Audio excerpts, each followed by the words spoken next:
ಎಲ್ರಿಗೂ ನಮಸ್ಕಾರ. ಶ್ರೀ ಗುರು ರಾಘವೇಂದ್ರ ಮೋಟಿವೇಶನಲ್ ಚಾನಲ್ಗೆ ಸ್ವಾಗತ ಹಾಗೂ ಸುಸ್ವಾಗತ. ಇವತ್ತಿನ ವಿಡಿಯೋದಲ್ಲಿ ಇನ್ನೇನು ಅಧಿಕ ಮಾಸ ಆರಂಭವಾಗ್ತಾ ಇದೆ.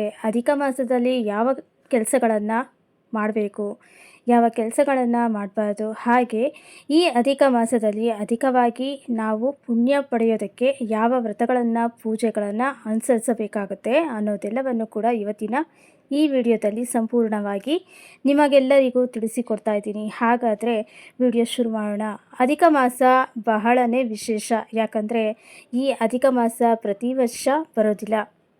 ನಮಗೆ 3 ವರ್ಷಗಳಿಗೊಮ್ಮೆ ಈ ಅಧಿಕ ಮಾಸ ಬರುತ್ತೆ. ಇನ್ನು ಈ ಅಧಿಕ ಮಾಸದಲ್ಲಿ ನಾವು ಪುರುಷೋತ್ತಮ ಮಾಸ ಅಂತ ಕೂಡ ಕರಿತೀವಿ. ಯಾಕಂದರೆ ಇದು ವಿಷ್ಣುವಿಗೆ ಅತ್ಯಂತ ಪ್ರಿಯವಾದಂತಹ ಮಾಸ ಅಂತ ಹೇಳ್ಬೋದು. ಇನ್ನು ಈ ಅಧಿಕ ಮಾಸದಲ್ಲಿ ಮಾಡುವಂಥ ಪೂಜೆ ವ್ರತಗಳಿಗೆ ಅಧಿಕ ಫಲಗಳು ಲಭಿಸುತ್ತೆ ಅಂತ ಕೂಡ ಹೇಳ್ತಾರೆ. ಹಾಗಾಗಿನೇ ಹೆಚ್ಚಿನ ಜನ ಈ ಮಾಸದಲ್ಲಿ ವ್ರತಗಳನ್ನು ಹಾಕಿ ಪೂಜೆಗಳನ್ನು ಹಾಗೆ ದಾನಗಳನ್ನು ಮಾಡ್ತಾರೆ.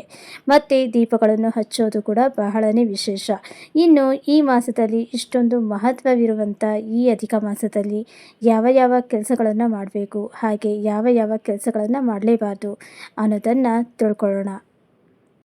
ಮೊದಲಿಗೆ ಈ ಮಾಸದಲ್ಲಿ ಯಾವ ಯಾವ ಕೆಲಸಗಳನ್ನು ಮಾಡಿದರೆ ಶ್ರೇಷ್ಠ ಅನ್ನೋದನ್ನು ತಿಳ್ಕೊಳ್ಳೋಣ. ಮೊದಲೇ ಹೇಳಿದ ಹಾಗೆ ಈ ಮಾಸ ವಿಷ್ಣುವಿಗೆ ಸಮರ್ಪಿತವಾಗಿರುವಂಥ ಮಾಸ ಆಗಿರೋದ್ರಿಂದ ಪ್ರತಿದಿನ ವಿಷ್ಣುವಿನ ಪೂಜೆ, ತುಳಸಿ ಪೂಜೆ, ಹೊಸ್ತಿಲು ಪೂಜೆ ದಿನನಿತ್ಯ ಮಾಡಲೇಬೇಕಾಗತ್ತೆ.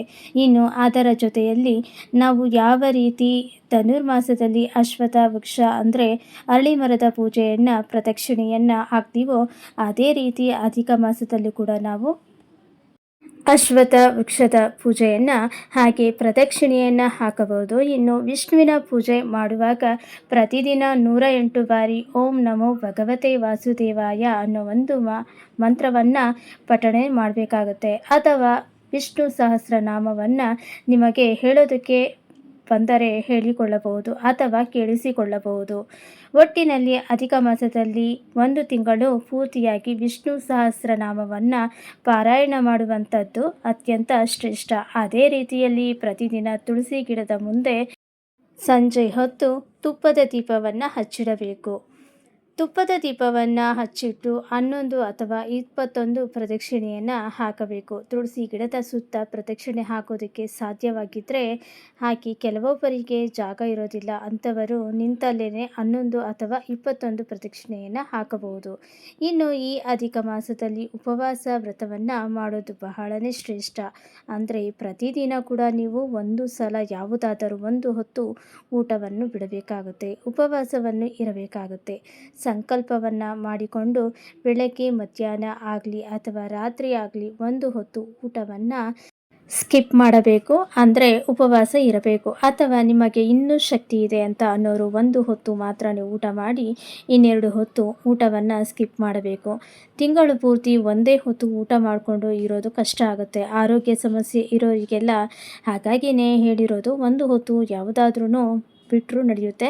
ಊಟ ಇನ್ನು ಪ್ರತಿನಿತ್ಯ ಸೂರ್ಯನಿಗೆ ಆರ್ಘ್ಯವನ್ನು ಕೊಡುವಂಥದ್ದು ಕೂಡ ಈ ಮಾಸದಲ್ಲಿ ತುಂಬಾ ಶ್ರೇಷ್ಠ. ಒಂದು ತಾಮ್ರದ ಚೊಂಬಿನಲ್ಲಿ ನೀರನ್ನು ಹಾಕಿ ಅರಿಶಿಣ, ಕುಂಕುಮ, ಅಕ್ಷತೆಯನ್ನು ಹಾಕಿ ಅದನ್ನು ಸೂರ್ಯ ಉದಯ ಆಗುವಂಥ ಸಮಯದಲ್ಲಿ ಆರ್ಘ್ಯವನ್ನು ಅರ್ಪಿಸುವುದು ಕೂಡ ಬಹಳನೇ ಶ್ರೇಷ್ಠ. ಈ ಮಾಸದಲ್ಲಿ ಇನ್ನು ದಾನ ಮಾಡುವುದು ಬಹಳನೇ ಶ್ರೇಷ್ಠ. ಈಗಾಗಲೇ ಹಿಂದಿನ ವಿಡಿಯೋದಲ್ಲಿ ಯಾವೆಲ್ಲ ವಸ್ತುಗಳನ್ನು ದಾನ ಮಾಡ್ಬೋದು ಅಂತ ತಿಳಿಸಿದ್ದೀನಿ, ನೋಡಿ, ಚೆಕ್ ಮಾಡ್ಕೊಳ್ಳಿ. ಬ್ರಾಹ್ಮಣರಿಗೆ ಅಥವಾ ಬಡವರಿಗೆ ಅಕ್ಕಿ, ದೀಪ, ಹಣ್ಣುಗಳನ್ನು ಅಂದರೆ ಫಲಗಳನ್ನು ಅಥವಾ ನೀರು ತುಂಬಿರುವಂಥ ಪಾತ್ರೆಯನ್ನು, ಮಡಿಕೆ ಆಗಿರ್ಬೋದು ಅಥವಾ ಸ್ಟೀಲ್ ಪಾತ್ರೆ ಆಗಿರ್ಬೋದು, ನೀವು ದಾನ ಮಾಡಿದರೆ ಒಳ್ಳೆಯದು. ಈ ಮಾಸದಲ್ಲಿ ದೀಪದಾನ ವಿಶೇಷ ಅಂತ ಹೇಳ್ಬೋದು. ಇನ್ನು ಇವಿಷ್ಟು ಅಧಿಕ ಮಾಸದಲ್ಲಿ ಯಾವ ಯಾವ ಕೆಲಸಗಳನ್ನು ಮಾಡಬೇಕು ಅನ್ನೋದಾದರೆ ಇನ್ನು ಇವಾಗ ಯಾವ ಯಾವ ಕೆಲಸಗಳನ್ನು ಮಾಡಬಾರ್ದು ಅಂತ ತಿಳ್ಕೊಳ್ಳೋಣ. ಮೊದಲನೆಯದಾಗಿ ಅಧಿಕ ಮಾಸದಲ್ಲಿ ಯಾವುದೇ ಶುಭ ಕಾರ್ಯಗಳನ್ನು ಮಾಡೋ ಹಾಗಿಲ್ಲ. ಶುಭ ಕಾರ್ಯಗಳು ಅಂದರೆ ಮದುವೆ, ಮುಂಜಿ, ಉಪನಯನ, ಗೃಹ ಪ್ರವೇಶ, ಹೊಸ ಮನೆ ನಿರ್ಮಾಣ ಅಂದರೆ ಭೂಮಿ ಪೂಜೆ ಮಾಡುವಂಥದ್ದು. ಈಗಾಗಲೇ ಮನೆ ಕಟ್ಟೋದಕ್ಕೆ ಶುರು ಮಾಡಿದರೆ ಕಟ್ತಾ ಇರುವಂಥ ಮನೆನ ನಿಲ್ಲಿಸಿ ಅಂತ ಹೇಳೋದಕ್ಕೆ ಆಗೋಲ್ಲ.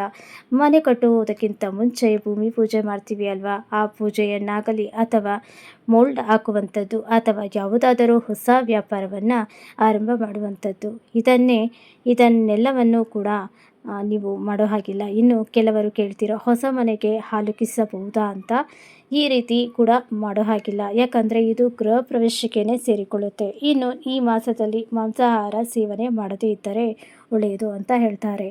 ನಾವು ಯಾವ ರೀತಿ ಶ್ರಾವಣ ಮಾಸದಲ್ಲಿ, ಕಾರ್ತಿಕ ಮಾಸದಲ್ಲಿ ಮಾಂಸಾಹಾರವನ್ನು ಸೇವನೆ ಮಾಡೋದಿಲ್ಲ, ಅದೇ ರೀತಿಯಲ್ಲಿ ಈ ಮಾಸ ಕೂಡ ವಿಷ್ಣುವಿಗೆ ಅತ್ಯಂತ ಪ್ರಿಯನಾಗಿರೋದ್ರಿಂದ ಈ ಮಾಸದಲ್ಲಿ ಮಾಂಸಾಹಾರವನ್ನು ತ್ಯಜಿಸೋದು ಒಳ್ಳೆಯದು.